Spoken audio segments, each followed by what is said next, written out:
Hello friends, સૌથી પહેલા તો બધાને હેપી જન્માષ્ટમી. કારણ કે આજે જન્માષ્ટમીના દિવસે હું લેક્ચર લઈ રહ્યો છું. તમને જ્યારે મળે ત્યારે પણ આજે જન્માષ્ટમીના દિવસે લેક્ચર લઉં છું, એટલે સૌપ્રથમ આપ સૌને જન્માષ્ટમીની શુભકામનાઓ. કોરોના કાળમાંથી ઝડપથી બહાર આવીએ એવી ભગવાન શ્રી કૃષ્ણને પ્રાર્થના. ઝડપથી આપણે એકબીજાને મળતા રહીએ એવી શુભકામના સાથે આજનો લેક્ચર સ્ટાર્ટ કરું છું. અચ્છા, ગયા લેક્ચરમાં આપણે ગ્રાફ દ્વારા ડાબી બાજુ અને જમણી બાજુનું લક્ષ કેવી રીતે મેળવી શકાય તે જોયું હતું. આજે થોડું ડિટેલમાં એ સમજાવું. ડાબી બાજુનું લક્ષ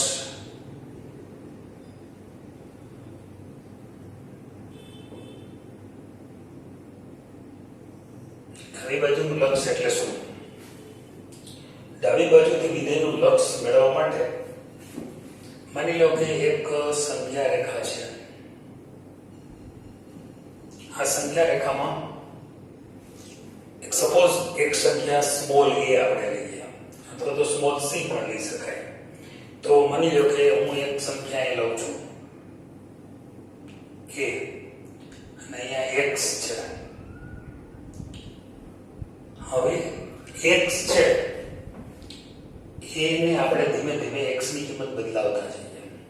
x ની કિંમત સપોઝ અહીંયા a એટલે અનનોન કિંમત છે, કાંઈ બી હોઈ શકે, 5 હોઈ શકે, 3 હોઈ શકે, કોઈ પણ હોઈ શકે.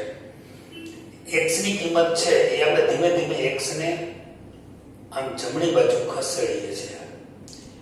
x ને ધીમે ધીમે x ની કિંમત બદલાવતા અહીંયા x ની કિંમત સપોઝ અહીં 0 હોય તો એમાંથી 1 કરીએ, 2 કરીએ, 3 કરીએ, 3.2 કરીએ, 3.4 કરીએ. એમ ટૂંકમાં ધીમે ધીમે x ની કિંમત બદલાવતા જઈએ અને બદલાવતા આપણે સપોઝ a સુધી પહોંચીએ.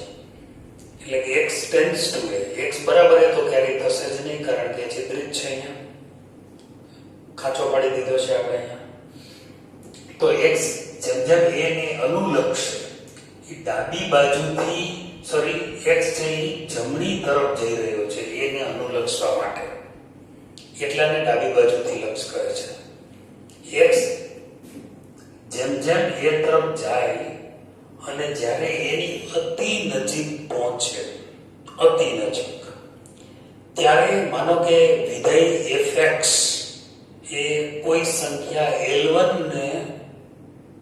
ને પ્રાપ્ત કરે અથવા તો L1 ને અનુસરે, તો આપણે એમ કહી શકીએ કે આ વિધેય f નું ડાબી બાજુનું લક્ષ છે અને જેને સંકેતમાં limit x tends to a, આ નેગેટિવ ડાબી બાજુનો સંકેત વિધેય fx એનું લક્ષ છે. ટૂંકમાં x tends to a negative નો અર્થ x લેસ ધેન a. જો x હંમેશા a કરતા ઓછો જ રહેશે. x નું મૂલ્ય સંખ્યા રેખા ઉપર આપણે x ને પ્રાપ્ત કરવા માટે x ને જમણી બાજુ ખસવું પડે છે, એટલે ડાબી બાજુથી વિધેયનું લક્ષ કહેવાય. x ની કિંમત ક્યારેય a થી મોટી નહીં થાય. x હંમેશા a કરતા નાની રહેશે, એટલે કે x tends to a negative નો અર્થ છે x લેસ ધેન a. માનો કે x a ની બાજુમાં લઘુલક પહોંચી જાય એટલે આપણે એમ કહીએ કે x બરાબર x tends to a. x બરાબર એ તો નહીં, એ સમયે fx જે કિંમત ધારણ કરી, ધારો કે L1 છે, તો limit x tends to a negative fx બરાબર L1. આ L1 ને વિધેય f નું ડાબી બાજુથી લક્ષ કહેવાય. હવે બીજી વાત, જમણી બાજુનું લક્ષ.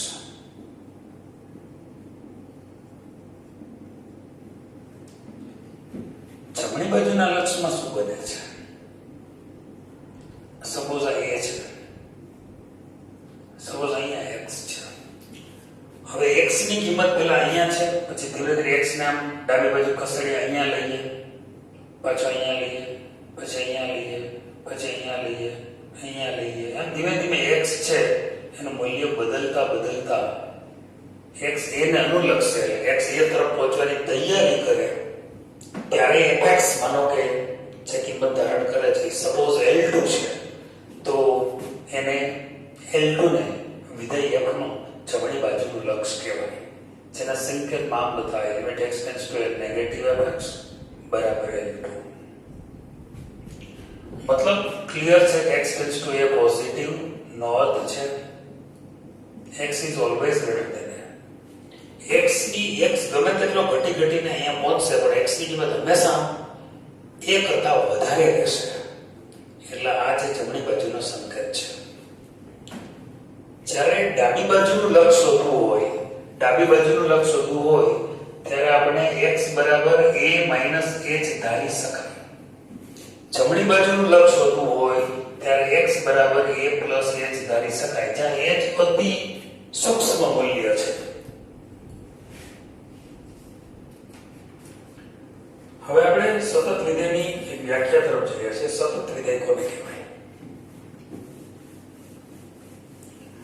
આ ચર્ચામાંથી માત્ર એટલું યાદ રાખીશું, x tends to a negative નો અર્થ x less than a, x tends to a positive નો અર્થ x is greater than a. Clear? હવે આપણે સતત વિધેયની વ્યાખ્યા આપીશું.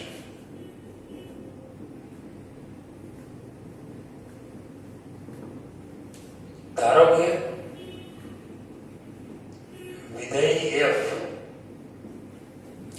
વિધેય f એ વાસ્તવિક સંખ્યાના કોઈ ઉપગણમાં વિધેય f એ વાસ્તવિક સંખ્યા ગણ ના કોઈ ઉપઅંતરાલ પર વ્યાખ્યાયિત વિધેય છે.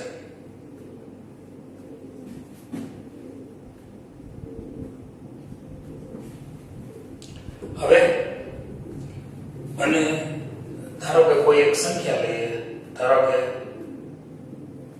c કોઈ સંખ્યા છે d જે એકના પ્રદેશમાં આવેલી છે. જો limit x tends two c positive fx અને limit x tends two c negative fx બંનેનું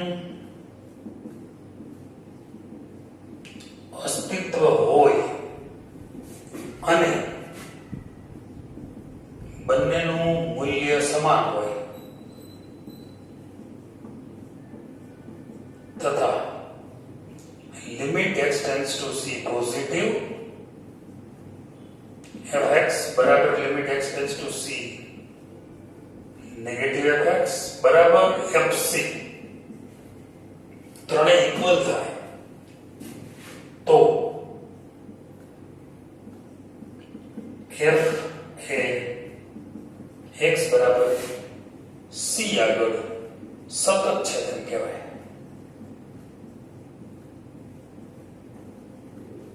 અથવા ઘણી વખત આમ પણ લખી શકાય, આ 1 2 3 ને બદલે આ 2 in 1 આ બે બરાબર ખાલી આમ લખીએ છીએ limit x tends two c fx બરાબર fc. આમ થાય તો વિધેય x બરાબર c આગળ સતત છે તેમ કહેવાય. એટલે આ x tends two c positive અને x tends two c negative એના બદલે મેં લખ્યું છે x ટેન્ડ્સ ટુ c એટલે એક પોઝિટિવ પણ સમજવાનું, નેગેટિવ બે સેપરેટલી શોધવાની જરૂર પડે તો શોધવાનું, અધરવાઇઝ જરૂર ન પડે તો ડાયરેક્ટ આમ પણ બતાવી શકાય. જો આવું થાય તો વિધેય f x બરાબર c આગળ સતત વિધેય છે તેમ કહેવાય. મિત્રો અમુક વિધેયો બેઝિકલી સતત જ હોય, જેમ કે અચળ વિધેય હંમેશા સતત જ હોય. ત્યાર પછી બહુપદીય વિધેય હંમેશા સતત જ હોય. ત્રિકોણમિતીય વિધેયો તેના પ્રદેશો ઉપર સતત જ હોય. ત્રિકોણમિતીય પ્રતિવિધેયો એ પણ એમના પ્રદેશો ઉપર સતત જ હોય. ત્યાર પછી ઘાતાંકીય વિધેય તેમના પ્રદેશ ઉપર સતત જ છે. માનાંક વિધેય તેમના પ્રદેશ ઉપર સતત જ છે. ત્યાર પછી લઘુગણકીય વિધેય તેમના પ્રદેશ ઉપર સતત છે. તો આમ તમે જુઓ તો આ બધા વિધેયો અને ખાસ કરીને સમય વિધેય એ પણ સતત છે, પણ પણ એમાં એક કન્ડિશન છે કે જે છેદમાં જે હોય વિધેય, મતલબ એ શૂન્ય થવું જોઈએ નહીં. તો હવે આપણે આના દાખલાઓની શરૂઆત કરીએ. તમારે માત્ર આટલું યાદ રાખવાનું છે. હવે સતત વિધેય સાબિત કરવા માટે ડાબી બાજુથી લક્ષ જોઈએ. c આગળ શોધવું હોય તો વિધેય f x બરાબર c આગળ સતત હોય તો એક તો પેલા fc મેળવવું, પછી limit x tends two c negative fx મેળવવું, limit x tends two c positive fx મેળવવું. આ બધું મેળવવું અને પછી જો બધું જ સમાન થાય તો સતત, અને ત્રણમાંથી કોઈ બે અસમાન થઈ જાય તો વિધેય અસતત. દાખલો આપણે જોઈએ. હવે આપણે છે ને આમાં ઘણી બધી રીતો છે. તો ટાઈપ 1 પહેલી રીત, ટાઈપ 1 માં એટલે કે સાતત્ય પર આધારિત દાખલા છે. 5.1 ના સ્વાધ્યાય 5.1 ના દાખલા છે. પહેલો દાખલો છે એટલે કે આમ ટેક્સ્ટ બુક નો છઠ્ઠો દાખલો છે. સ્વાધ્યાય 5.1 છે. fx બરાબર 2x 3.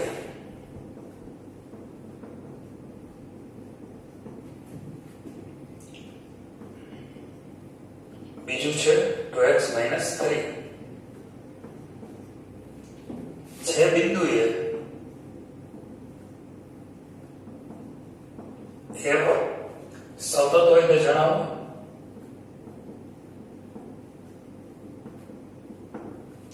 જે બિંદુએ f અસતત હોય તે જણાવો.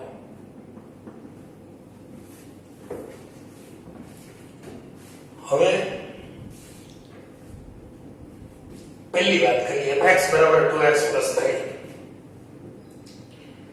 fx બરાબર 2x 3 ઉપરમાં x less or equal to એટલે કે x ની કિંમત 2 કે 2 કરતા ઓછી હોય ત્યારે વિધેય વ્યાખ્યાયિત છે 2x 3 દ્વારા.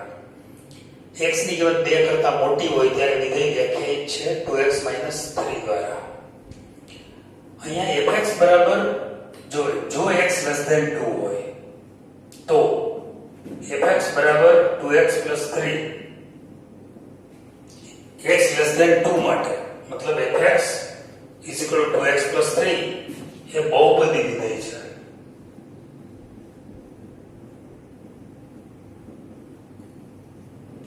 x greater than x less than 2 માટે સતત છે.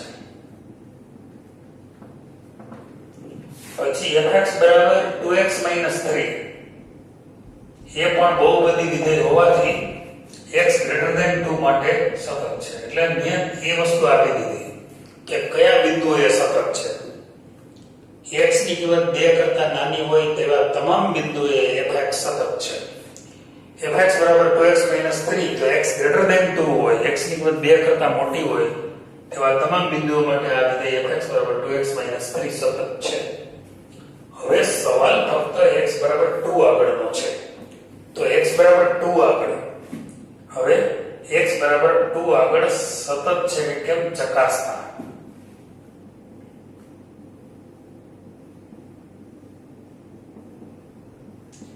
એના માટે શું કરવું પડે? પહેલા f2 શોધવું પડે.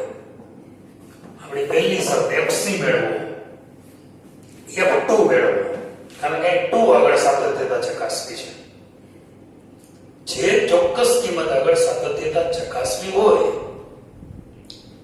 તે કિંમત આગળ f ની તે કિંમત f માં મૂકો. હવે આ સૂત્રમાં કિંમત મૂકો કે આમાં મૂકો? તો આ ઇક્વલ છે તો આમાં હું મૂકી શકીશ. x બરાબર 2 લેતા જવાબ આવશે 7. તો આ રીતે f2 મને મળે છે 7. હવે હું ડાબી બાજુથી ને જમણી બાજુથી લખશું તો limit x tends two positive fx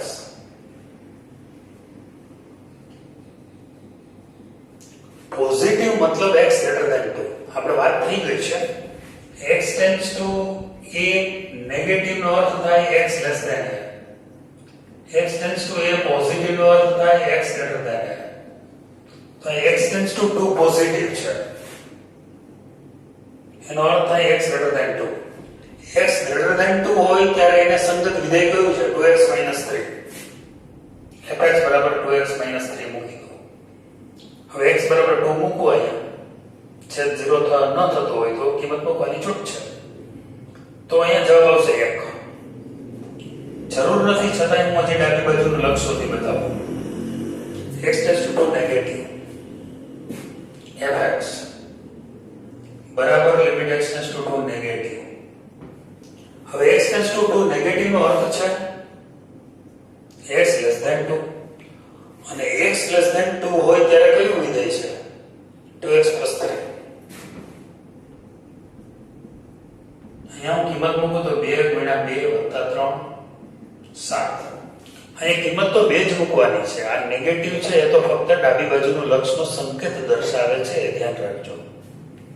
હવે તમે જોઈ શકશો જમણી બાજુનું લક્ષ અને ડાબી બાજુનું લક્ષ બે કિંમતો ભિન્ન છે. અહીં તો અહીંથી જ ખબર પડી ગઈ હતી. મૂળ લક્ષ અને આ બે ભિન્ન મળે તો પણ ત્રણેય સમાન મળવા જોઈએ, પણ અહીંયા બે ભિન્ન મળી ગયા હતા એટલે આ ન કર્યું હોય તો ચાલે, પણ આપણે બધું જ ગણ્યું છે. અને છેલ્લે તમે જોઈ શકશો માટે limit x tends two positive fx બરાબર નથી limit x tends two negative fx. માટે f x બરાબર 2 આગળ સતત નથી. એકમાત્ર બિંદુ એવું છે 2 કે જ્યાં વિધેય સતત નથી.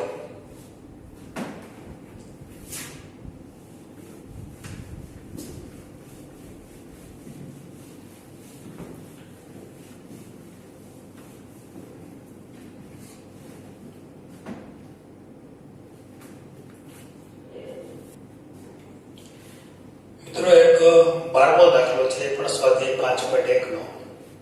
fx બરાબર x * 10 - 1. x is less or equal 1. જ્યારે x ની કિંમત less or equal 1 હોય ત્યારે વિધેય વ્યાખ્યાયિત છે x નો 10 ઘાત ઓછા 1. x is greater than 1 હોય એટલે x ની કિંમત 1 કરતા મોટી હોય ત્યારે વિધેય વ્યાખ્યાયિત છે x² દ્વારા. તો f કઈ કિંમત આગળ સતત છે? અહીંયા પણ તમે પોલિનોમિયલ એટલે કે બહુપદી વિધેય છે એટલે x * 10 x less than 1 માટે એટલે કે fx બરાબર x નો 10 ઘાત ઓછા 1 એ x less than 1 માટે સતત છે, સતત વિધેય છે. પછી fx બરાબર x² - x² એ x greater than 1 માટે સતત છે. હવે બરાબર x બરાબર 1 આગળ આપણે તપાસવાનું છે. x બરાબર 1 આગળનું સાતત્ય ચકાસતા કોઈ પર્ટિક્યુલર કિંમત આગળ સાતત્ય ચકાસવું હોય તો આ ત્રણ કોઠા વિંધવા પડે. પહેલા અહીંયા fc મેળવવાનો તો એમાં f1 મેળવવો પડશે.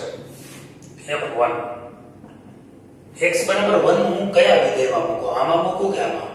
તો આ ઇક્વલ સાથે છે એટલે મારે આમાં જ મૂકવું પડે. x નો 10 ઘાત એટલે 1 નો 10 ઘાત ઓછા 1 એટલે જવાબ આવશે 0. અચ્છા, હવે ડાબી બાજુ અને જમણી બાજુ માટે વિચારીએ. Limit x tends to 1 negative fx.